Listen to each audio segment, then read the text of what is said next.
Hey guys, good morning. তো আজকে হচ্ছে আমরা যাচ্ছি তারাপীঠে এখন পুজো দিতে। যেই কাজের জন্য আমরা এসেছিলাম, মানে যেটা আমাদের মেইন উদ্দেশ্য, এখন আমরা সবাই রেডি হয়ে গেছি স্নান টান করে। এখন তারাপীঠ মন্দিরে যাব, দেখি কি সিন হয়। এখন বাজে হয়তো 5টা। তো চলো যাওয়া যাক।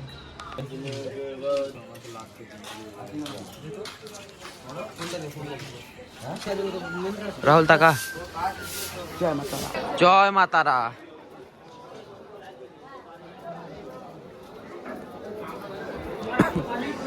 বন্ধুরা, এই যে এখান থেকে লাইন, ওই যে দেখতে পাচ্ছেন।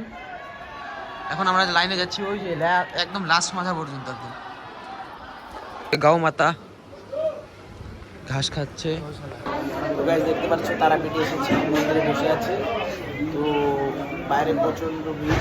তো এখন আমরা গেটের সামনে পৌঁছতে চলেছি, দেখতে পাবো। গাইস, রাহুল ঘুমাচ্ছে, নিজে মাত্র ব্লগ করলো আর ও এখন ঘুমাচ্ছে।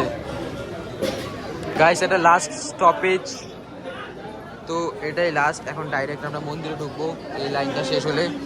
তো চলো যাওয়া যাক। আর আমরা সারা রাত ঘুমোইনি, আমাদের চোখ মুখের অবস্থা খুব খারাপ।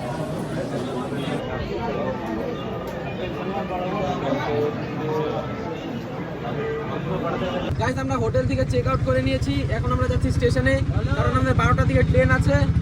এখন বসেছি অটোতে। স্টেশনে গিয়ে তোমাদের সাথে দেখা হচ্ছে। দিয়ে আসবে কত? তোর মেশো মানে কোন জলপাইগুড়ি? গাইস, ফাইনালি ফালাকাটা চলে আসবো আজকে অনেকদিন পর। মা বাবাকে ছেড়ে ভালো লাগছিল না, তো আজকে আমরা আসবো। এখন আমরা আছি ট্রেনের মধ্যে ইসলামপুরে। আমাদের ট্রেন নামাবে আমাদের 7টায়। ওখান থেকে আমরা বাস ধরবো শিলিগুড়ি, ফালাকাটার। আর আমরা নামবো শিলিগুড়িতে। ওখান থেকে আমরা বাস ধরবো ফালাকাটাতে নামতে আমাদের মিনিমাম কয়টা বাজবে? 9টা 10টা বাজবে। তারপর আমি তোমাদের জানাচ্ছি।